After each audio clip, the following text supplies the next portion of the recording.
Unhappy is he to whom the memories of childhood bring only fear and sadness. Wretched is he who looks back upon lone hours in vast and dismal chambers, with brown hangings and maddening rows of antique books, or upon awed watches in twilight groves of grotesque, gigantic, and vine-encumbered trees that silently wave twisted branches far aloft. Such a lot the gods gave to me.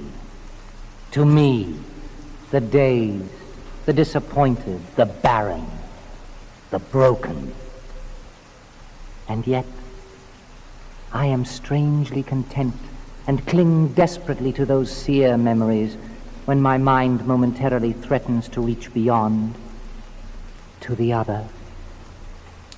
I know not where I was born, save that the castle was infinitely old and infinitely horrible, full of dark passages and having high ceilings where the eye could find only cobwebs and shadows. The stones in the crumbling corridors seemed always hideously damp, and there was an accursed smell everywhere, as of the piled-up corpses of dead generations. It was never light, so that I used sometimes to light candles and gaze steadily at them for relief. Nor was there any sun outdoors, since the terrible trees grew high above the topmost accessible tower. There was one black tower, which reached above the trees, into the unknown outer sky. But that was partly ruined, and could not be ascended, save by a well-nigh impossible climb up the sheer wall, stone by stone. I must have lived years in this place, but I cannot measure the time. Beings must have cared for my needs, yet I cannot recall any person except myself, or anything alive but the noiseless rats and bats and spiders. I think what whoever nursed me must have been shockingly aged, since my first conception of a living person was that of something mockingly like myself, yet distorted, shriveled, and decayed, like the castle. To me there was nothing grotesque in the bones and skeletons that strewed some of the stone crypts deep down among the foundations. I fantastically associated these things with everyday events, and thought them more natural than the colored pictures of living beings which I found in many of the moldy books. From such books I learned all that I know. No teacher urged or guided me, and I do not recall hearing any human voice in all those years, not even my own. For although I had read of speech, I had never thought to try and speak aloud. My aspect was a matter equally unthought of, for there were no mirrors in the castle, and I merely regarded myself, by instinct, as akin to the youthful figures I saw drawn and painted in the books. I felt conscious of youth because I remembered so little. Outside, across the putrid moat and under the dark mute trees, I would often lie and dream for hours about what I read in the book, and would longingly picture myself amidst gay crowds in the sunny world beyond the endless forest. Once I tried to escape from the forest, but as I went farther from the castle, the shade grew denser and the air more filled with brooding fear, so that I ran frantically back lest I lose my way in a labyrinth of nighted silence. So, through endless twilight, I dreamed and waited, though I knew not what I waited for. Then, in the shadowy solitude, my longing for life grew so frantic that I could rest no more, and I lifted entreating hands to the single black ruined tower that reached above the forest into the unknown outer sky. And at last I resolved to scale that tower, fall though I might, since it were better to glimpse the sky and perish than to live without ever beholding day. In the dank twilight, I climbed the worn and aged stone stairs till I reached the level where they ceased, and thereafter clung perilously to small footholds leading upwards. Ghastly and terrible was that dead, stairless cylinder of rock, black, ruined and deserted, and sinister with startled bats whose wings made no noise. But more ghastly and terrible still was the slowness of my progress, For, climb as I might, the darkness overhead grew no thinner, and a new chill, as of haunted and venerable mold, assailed me. I shivered as I wondered why I did not reach the light, and would have looked down had I dared. I fancied that night had come suddenly upon me, and vainly groped with one free hand for a window embrasure, that I might peer out and above, and try to judge the height I had attained. All at once, after an infinity of awesome, sightless crawling up that concave and desperate precipice, I felt my head touch a solid thing, and I knew I must have gained the roof, or at least some kind of floor. In the darkness, I raised my free hand and tested the barrier, finding it stone and immovable.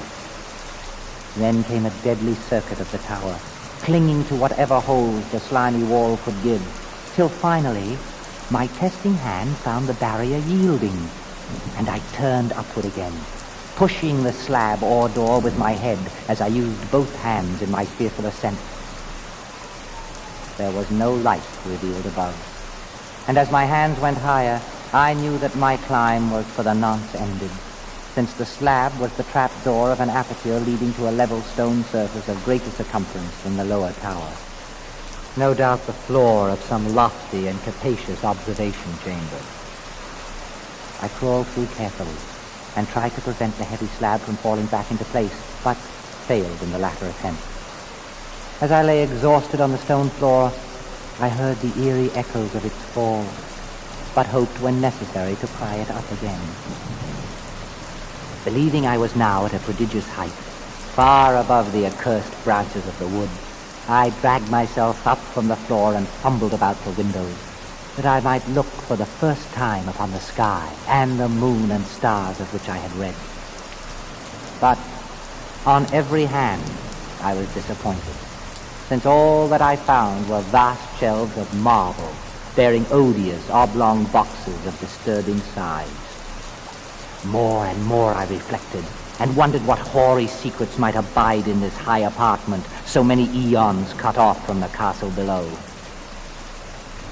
Then, unexpectedly, my hands came upon a doorway, where hung a portal of stone, rough with strange chiseling. Trying it, I found it locked, but with a supreme burst of strength I overcame all obstacles and dragged it open inward.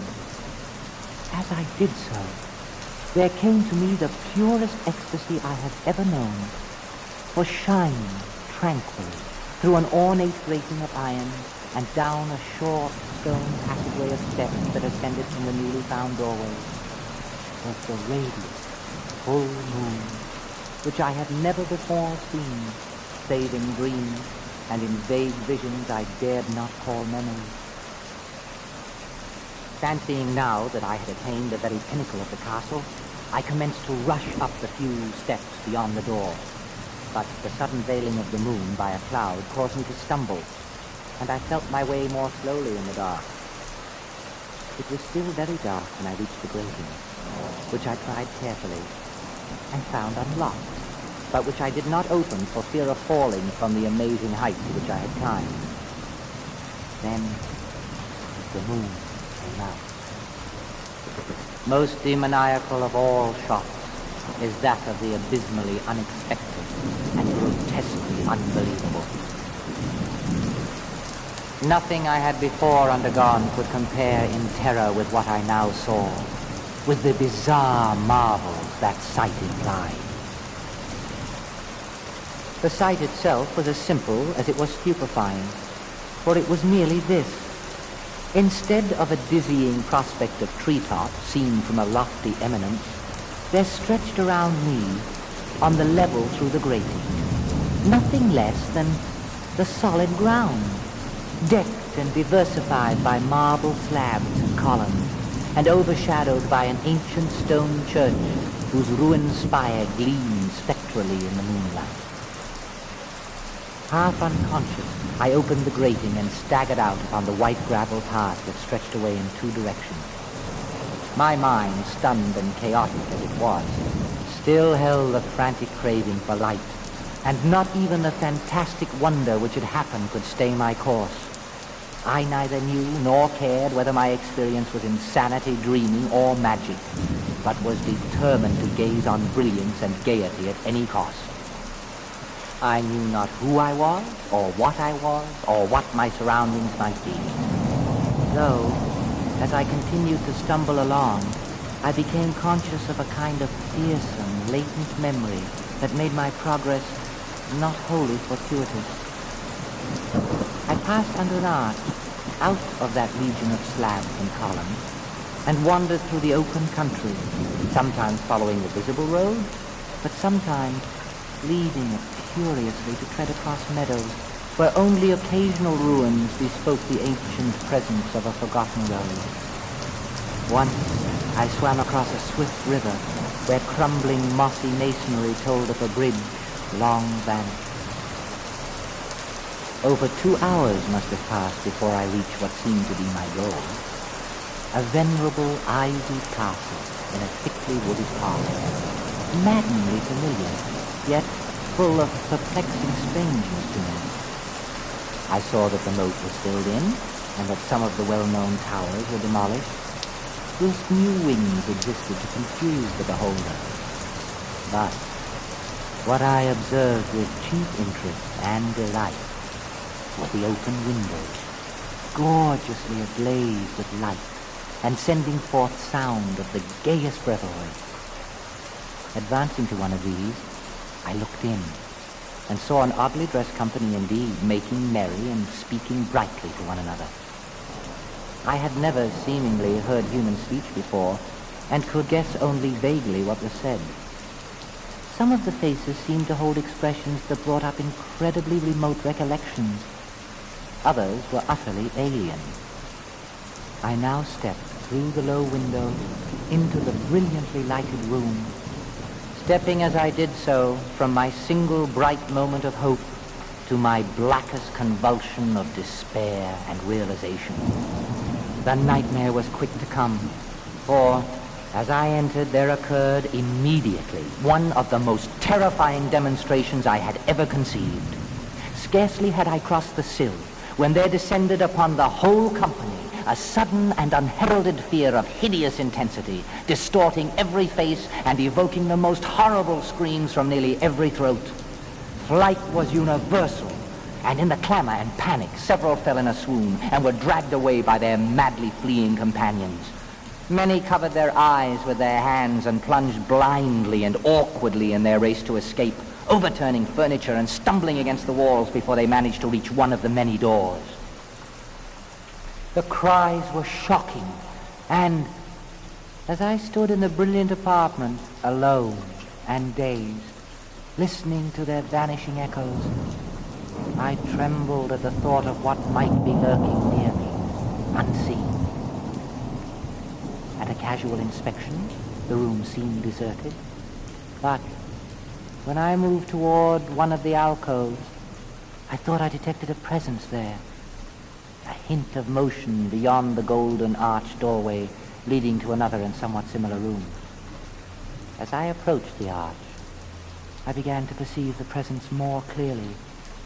And then, with the first and last sound I ever uttered, a ghastly ululation that revolted me almost as poignantly as its noxious cause, I beheld in full, frightful vividness the inconceivable, indescribable, and unmentionable monstrosity which had by its simple appearance changed a merry company to a herd of delirious fugitives.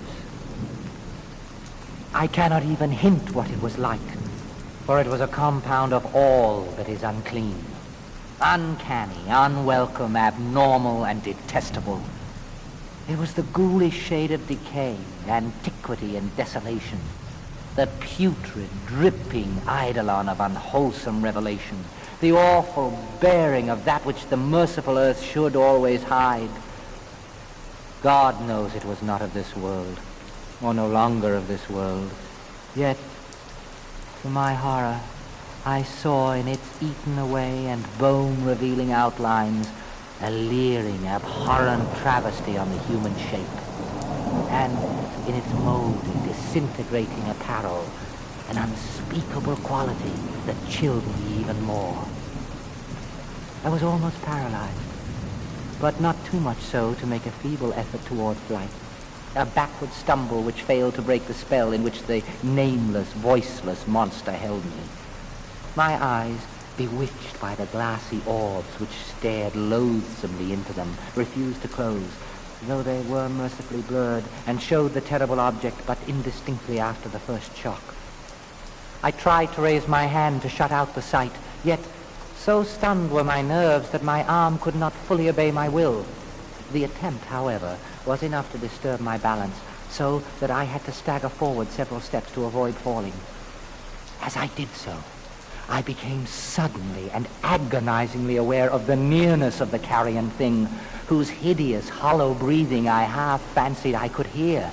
Nearly mad, I found myself yet able to throw out a hand to ward off the fetid apparition which pressed so close, when, in one cataclysmic second of cosmic nightmarishness and hellish accident, my fingers touched the rotting, outstretched paw of the monster beneath the golden arch.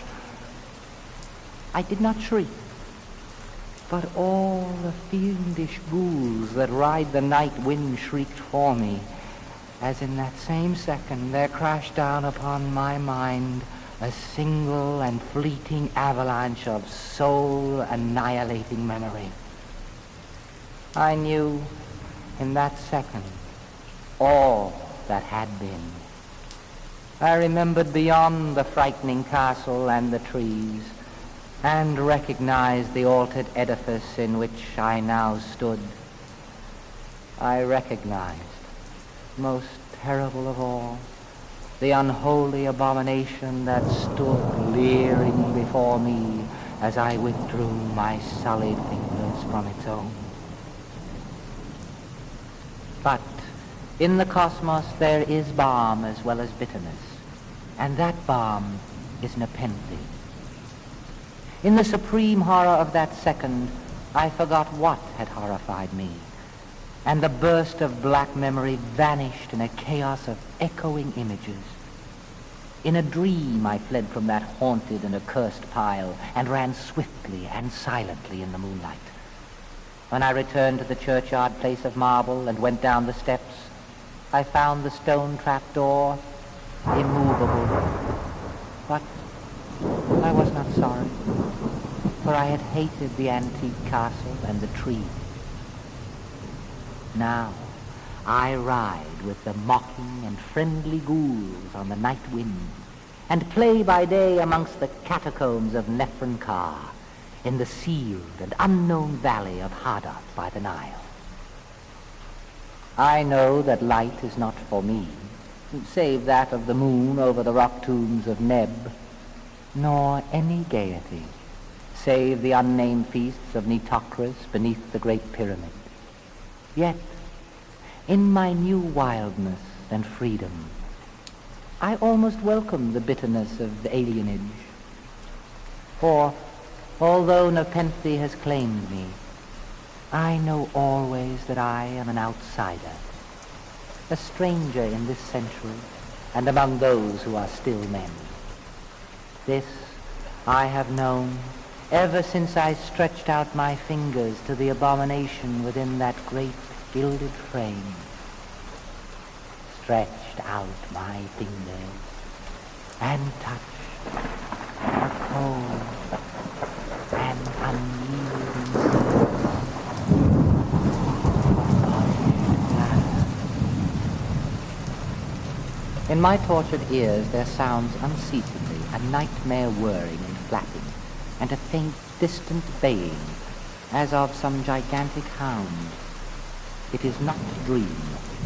It is not, I fear, even madness, for too much has already happened to give me these merciful doubts. St. John is a mangled corpse. I alone know why, and such is my knowledge that I am about to blow out my brains for fear I shall be mangled in the same way. Down unlit and illimitable corridors of Eldritch fantasy suits the black, shapeless nemesis that drives me to self-annihilation. May heaven forgive the folly and morbidity which led us both to so monstrous a fate. Wearied with the commonplaces of a prosaic world, where even the joys of romance and adventure soon grow stale, St. John and I had followed enthusiastically every aesthetic and intellectual movement which promised respite from our devastating ennui. The enigmas of the symbolists and the ecstasies of the pre-Raphaelites were all ours in their time. But each new moon was drained too soon of its diverting novelty and appeal.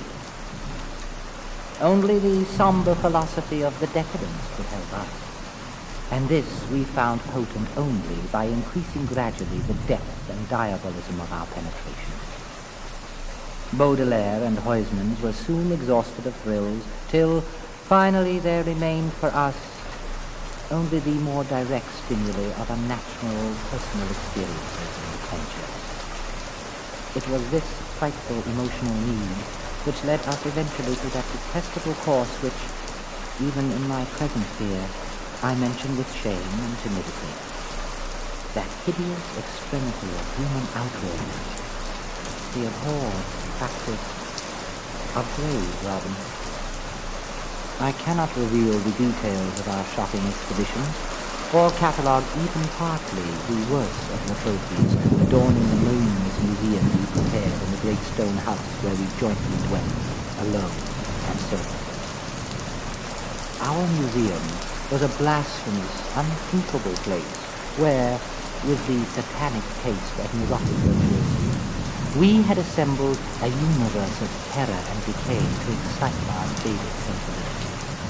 It was a secret room, far, far underground, where huge winged demons, carven of basalt and onyx, vomited from wide grinning mouths, weird green and orange light, and hidden pneumatic pipes ruffled into kaleidoscopic dances of death, the lines of red charnel things hand in hand, woven in voluminous black hands.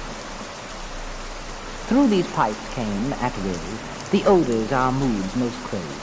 Sometimes the scent of pale venereal lilies, sometimes the narcotic incense of imagined eastern shrines of the kingly Danes, and sometimes, oh how I shudder to recall it, the frightful, soul-upheaving stenches of the uncovered grave. Around the walls of this repellent chamber were cases of antique mummies, alternating with comely, lifelike bodies, perfectly stuffed and cured by the taxidermist's art, and with headstones snatched from the oldest churchyards of the world. Niches here and there contained skulls of all shapes, and heads preserved in various stages of dissolution. There one might find the rotting bald pates of famous noblemen, and the fresh and radiantly golden heads of new-buried children. Statues and paintings there were, all of fiendish subject, and some executed by St. John and myself. A locked portfolio, bound in tanned human skin, held certain unknown and unnameable drawings which it was rumored Goya had perpetrated, but dared not acknowledge.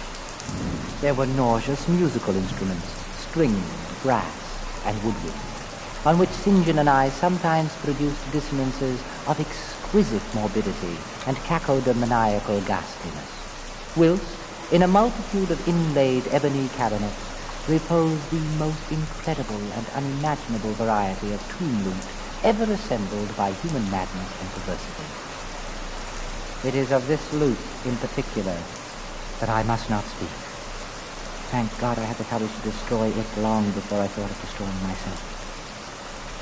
The predatory excursions on which we collected our unmentionable treasures were always artistically memorable events. We were no vulgar ghouls, but we worked only under certain conditions of mood, landscape, environment, weather, season, and moonlight. These pastimes were to us the most exquisite form of aesthetic expression, and we gave their details a fastidious technical care. An inappropriate hour, a jarring lighting effect, or a clumsy manipulation of the damp sod would almost totally destroy for us that ecstatic titillation which followed the exhumation of some ominous, grinning secret of the earth. Our quest for novel scenes and piquant conditions was feverish and insatiate. St. John was always the leader, and he it was who led the way at last to that mocking, accursed spot which brought us our hideous and inevitable doom. By what malign fatality were we lured to that terrible Holland churchyard? I think it was the dark rumor and legendary, the tales of one buried for 5 centuries, who had himself been a ghoul in his time, and had stolen a potent thing from a mighty sepulchre. I can recall the scene in these final moments, the pale autumnal moon over the graves, casting long, horrible shadows, the grotesque trees drooping sullenly to meet the neglected grass and crumbling slabs, the vast legions of strangely colossal bats that flew against the moon, the antique ivied church pointing a huge spectral finger at the livid sky, the phosphorescent insects that danced like death fires under the yews in a distant corner, the odors of mold, vegetation, and less explicable things that mingle feebly with the night wind from over far swamps and seas, and, the worst of all, the faint, deep-toned baying of some gigantic hound we could neither see nor definitely place. As we heard the suggestion of baying, we shuddered, remembering the tales of the peasantry, for he whom we sought had centuries before been found in this selfsame spot, torn and mangled by the claws and teeth of some unspeakable beast. I remember how we delved in the ghoul's grave with our spades, and how we thrilled at the picture of ourselves, the grave, the pale watching moon, the horrible shadows, the grotesque trees, the titanic bats, the antique church, the dancing death fires, the sickening odors, the gently moaning night wind, and the strange, half-heard, directionless baying of whose objective existence we could scarcely be sure. Then we struck a substance harder than the damp mold, and beheld a rotting oblong box, crusted with mineral deposits from the long, undisturbed ground. It was incredibly tough and thick, but so old that we finally pried it open and feasted our eyes on what it held.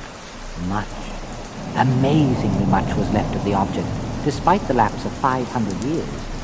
The skeleton, though crushed in places by the jaws of the thing that had killed it, held together with surprising firmness. And we gloated over the clean white skull, and its long, firm teeth, and its eyeless sockets that once had glowed with a charnel fever like our own. In the coffin lay an amulet of curious and exotic design, which had apparently been worn around the sleeper's neck. It was the oddly conventionalized figure of a crouching winged hound, or sphinx with a semi-canine face, and was exquisitely carved in antique oriental fashions in a small piece of green jade. The expression of its features was repellent in the extreme, savoring at once of death, bestiality, and malevolence. Around the base was an inscription in characters which neither St. John nor I could identify, and on the bottom, like a marker seal, was graven a grotesque and formidable skull. Immediately upon beholding this amulet, we knew we must possess it, that this treasure alone was our logical pelt from the centuried grave. Even had its outlines been unfamiliar, we would have desired it, but as we looked more closely, we saw that it was not wholly unfamiliar. Alien it indeed was to all art and literature which sane and balanced readers know, but we recognized it as the thing hinted of in the forbidden Necronomicon, at the mad Arab Abdul al-Hazred, the ghastly soul symbol of the corpse-eating cult of inaccessible Leg in Central Asia. All too well did we trace the sinister lineaments described by the old Arab demonologist. Lineaments, he wrote, drawn from some obscure, supernatural manifestation of the souls of those who vexed and gnawed at the dead. Seizing the green jade object, we gave the last glance at the bleached and cavern-eyed face of its owner, and closed up the grave as we had found it. As we hastened from the abhorrent spot, the stolen amulet in St. John's pocket, we thought we saw the bats descend in a body to the earth we had so lately rifled, as if seeking for some cursed and unholy nourishment. But the autumn moon shone weak and pale. So, too, as we sailed the next day away from Holland to our home, we thought we heard the faint, distant baying of some gigantic hound in the background. But the autumn wind moaned, sad and wan, and we could not be sure. Less than a week after our return to England, strange things began to happen. We lived as recluses, devoid of friends, alone, and without servants, in a few rooms of an ancient manor house on a bleak and unfrequented moor, so that our doors were seldom disturbed by the knock of the visitor. Now, however, we were troubled by what seemed to be a frequent fumbling in the night, not only around the doors, but around the windows also, upper as well as lower. Once we fancied that a large, opaque body darkened the library window when the moon was shining against it.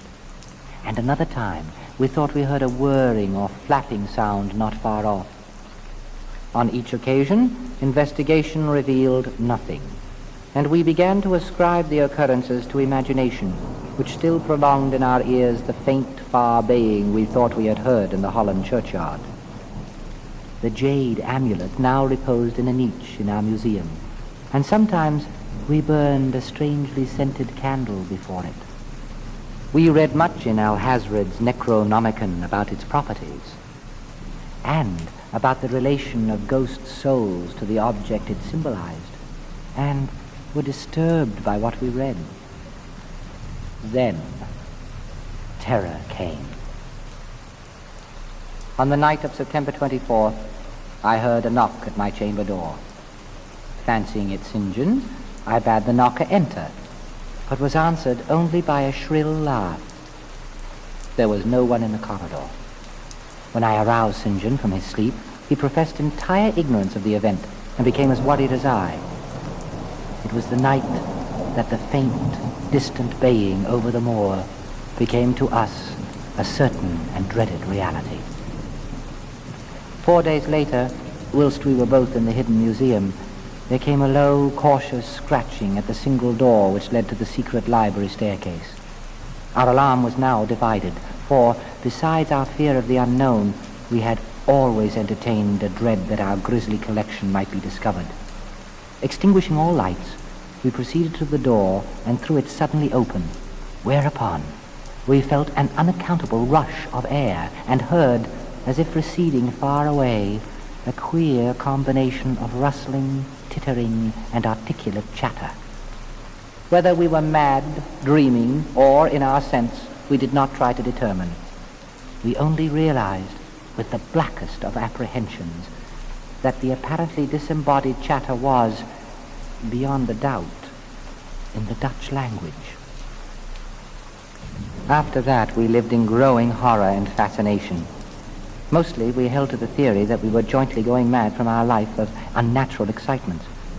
But sometimes it pleased us more to dramatize ourselves as the victims of some creeping and appalling doom. Bizarre manifestations were now too frequent to count. Our lonely house was seemingly alive with the presence of some malign being whose nature we could not guess, and every night that demoniac baying rolled over the wind-swept moor, always louder and louder. On October 29th, we found in the soft earth underneath the library window a series of footprints utterly impossible to describe. They were as baffling as the hordes of great bats which haunted the old manor house in unprecedented and increasing numbers. The horror reached a culmination on November 18th, when St. John, walking home after dark from the dismal railway station, was seized by some frightful carnivorous thing and torn to pieces. His screams reached the house, and I hastened to the terrible scene in time to hear a whir of wings and see a vague black, cloudy thing silhouetted against the rising moon. My friend was dying when I spoke to him, and he could not answer coherently. All he could do was to whisper, "The amulet, that damn thing." Then he collapsed, an inert mass of mangled flesh. I buried him the next midnight in one of our neglected gardens, and mumbled over his body one of the devilish rituals he had loved in life. And as I pronounced the last demoniac sentence, I heard afar on the moor the faint baying of some gigantic hound.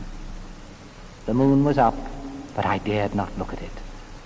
And when I saw on the dim-lighted moor a wide, nebulous shadow sweeping from mound to mound, I shut my eyes and threw myself face down upon the ground.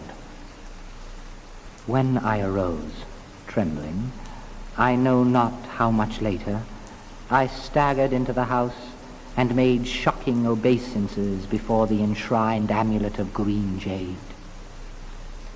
Being now afraid to live alone in the ancient house on the moor, I departed the following day for London, taking with me the amulet after destroying by fire and burial the rest of the impious collection in the museum. But after 3 nights, I heard the baying again, and before a week was over, felt strange eyes upon me whenever it was dark. One evening, as I strolled on Victoria Embankment for some needed air, I saw a black shape obscure one of the reflections of the lamps in the water. A wind, stronger than the night wind, rushed by, and I knew that what had befallen St. John must soon befall me. The next day, I carefully wrapped the green jade amulet and sailed for Holland. What mercy I might gain by returning the thing to its silent, sleeping owner, I knew not, but I felt that I must try any step conceivably logical. What the hound was, and why it had pursued me, were questions still vague, but I had first heard the baying in that ancient churchyard, and every subsequent event, including St. John's dying whisper, had served to connect the curse with the stealing of the amulet. Accordingly, I sank into the nethermost abysses of despair when, at an inn in Rotterdam, I discovered that thieves had despoiled me of this sole means of salvation. The baying was loud that evening, and in the morning I read of a nameless deed in the vilest quarter of the city. The rabble were in terror, for upon an evil tenement had fallen a red death beyond the foulest previous crime of the neighborhood. In a squalid thieves' den, an entire family had been torn to shreds by an unknown thing which left no trace, and those around had heard all night a faint, deep, insistent note as of a gigantic hound. So, at last I stood again in the unwholesome churchyard, where a pale winter moon cast hideous shadows, and leafless trees drooped sullenly to meet the withered, frosty grass and cracking slabs, and the ivied church pointed a jeering finger at the unfriendly sky, and the night wind howled maniacally from over frozen swamps and frigid seas. The baying was very faint now, and it ceased altogether as I approached the ancient grave I had once violated, and frightened away an abnormally large horde of bats which had been hovering curiously around it.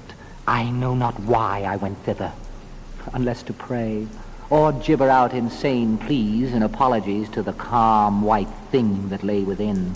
But whatever my reason, I attacked the half-frozen sod with a desperation partly mine and partly that of a dominating will outside myself. Excavation was much easier than I expected, though at one point I encountered a queer interruption when a lean vulture darted down out of the cold sky and pecked frantically at the grave earth until I killed him with a blow of my spade. Finally, I reached the rotting oblong box and removed the damp nitrous cover. This is the last rational act I ever performed. For, crouched within that centuried coffin, embraced by a close-packed nightmare retinue of huge, sinewy, sleeping bats, was the bony thing my friend and I had robbed. Not clean and placid as we had seen it then, but covered with caked blood and shreds of alien flesh and hair, and leering sentiently at me, with phosphorescent sockets and sharp ensanguined fangs, yawning twistedly in mockery of my inevitable doom. And when it gave from those grinning jaws a deep, sardonic bay as of some gigantic hound, and I saw that it held in its gory, filthy claw the lost and fateful amulet of green jade, I merely screamed and ran away idiotically, my scream soon dissolving into peals of hysterical laughter. Madness rides the star wind, claws and teeth sharpened on centuries of corpses, dripping death astride a bacchanal of bats from night-black ruins of buried temples of Belial. Now, as the baying of that dead, fleshless monstrosity grows louder and louder, and the stealthy whirring and flapping of those accursed web-wings circles closer and closer, I shall seek, with my revolver, the oblivion which is my only refuge from the unnamed and unnameable.